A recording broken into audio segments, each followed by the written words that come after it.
Lars Flemming fra Sydkystens Bilcenter Volkswagen Ishøj. Vi tilbyder både vores private kunder, men også vores erhvervskunder Volkswagen Fleet i forbindelse med bestilling af tid til service. Det gør vi for at give kunden overblik over deres service på de forskellige biler, de har kørende. Vi bruger det til at forberede service, når bilen kommer ind, og eventuelt reparationer, så vi kan spare tid og spare kunden for at skulle komme igen. Vi har en kunde, som har ringet og bestilt tid til service. Taxavognmand med Touran. I forbindelse med det, når vi kigger her, kan se, at bilen den har overskredet både serviceeftersyn og olieskift. Samtidig så kan vi gå ind og se detaljer på bilen. I denne her der har vi samme overblik. Vi kan se, hvor meget bilen har kørt. Det vil sige, at vi kan forberede sådan noget som skifte tandrem, der tager lang tid. Vi kan se her, om der skal laves olieskift, om der skal laves service, så vi forbereder det rigtigt. Og hernede der har vi mulighed for at se, hvad fejlkoder der er aktive på bilen. Så vi går ind under rå data, så får vi noget mere konkret information.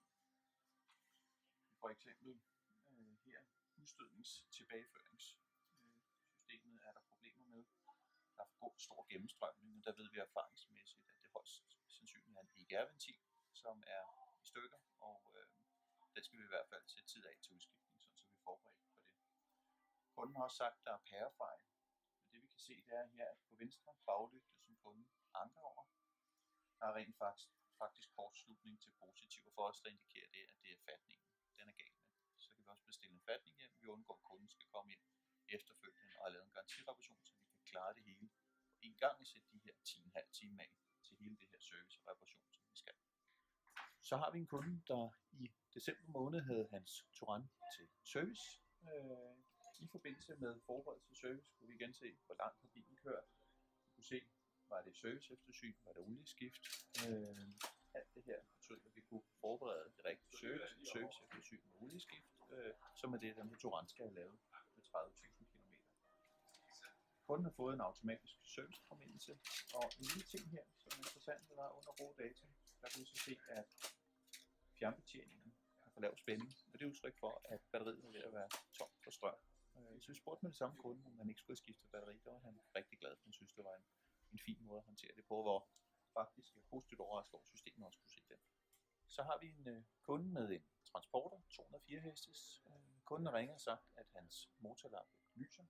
Det ved vi godt, for det kan vi se hernede. Vi kan se, at der er en fejlkode her på Apple-systemet. Kunden spørger, om han kan bruge tid på værkstedet. Vi kan se her, at der er en lampe, der lyser gul. Hvis vi går ind under det, der hedder rå data her i Connected Cars, så kan vi gå ind og se, at der er en fejlkode, der hedder P20EE, en DTC-kode.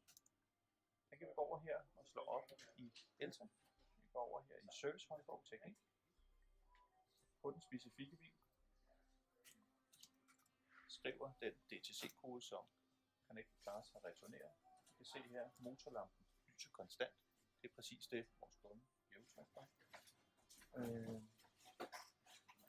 Hvis vi går ned her, dem af jer, der kender problematikken med AdBlue-systemet, ved også, at der findes ikke en løsning på det her. Men den midlertidige afhjælpning, det er at bede kunden om at køre 112 km i timen i mere end 5 minutter. Og hvis lampen slukker, så er der ingen grund til at tage kunden ind og bruge en halv time på en rutineret tekniker. Risikoen er, at man får bilen ind til en urutineret, som begynder måske at bruge en times tid på at fejlsøge på et system, som der ikke er nogen løsning på. Det giver en høj produktivitet, fordi vi får ikke penge for det her garantimæssigt. Her er vi så i vores DMS-system. Vi kalder det portalen, serviceportalen. Og her der kan vi se, at vi har været inde og benytte fabrikkens pakkeprissystem.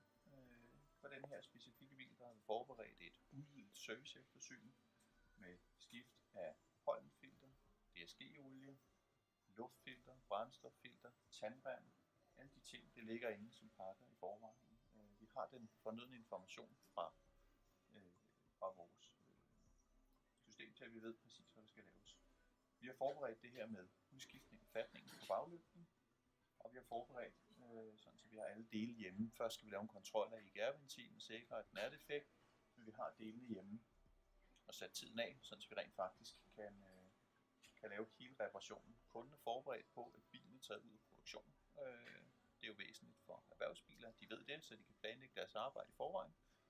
Og han ved præcis, hvornår han får den, fordi vi har afsat den tid, der skal til. Så er der ingen overraskelser.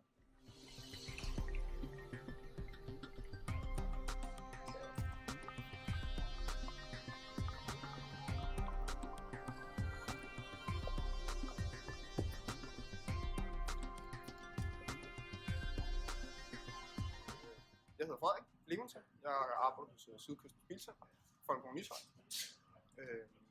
Og vi monterer de der min BV dagligt. Op til flere gange, både i personvogn og i erhvervsbiler. De første gange, der tager det en kvarter, 20 minutter. Men så når vi ligesom får lært at lægge i fingrene, så tager det en 5 minutter.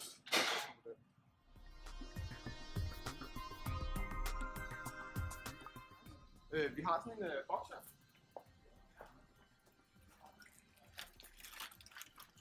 Det er den her lille boks, vi monterer inde bag instrumentbord. Og det gør vi ved at montere et kabel mellem det gamle OBD-stik og det nye inde bag instrumentbord.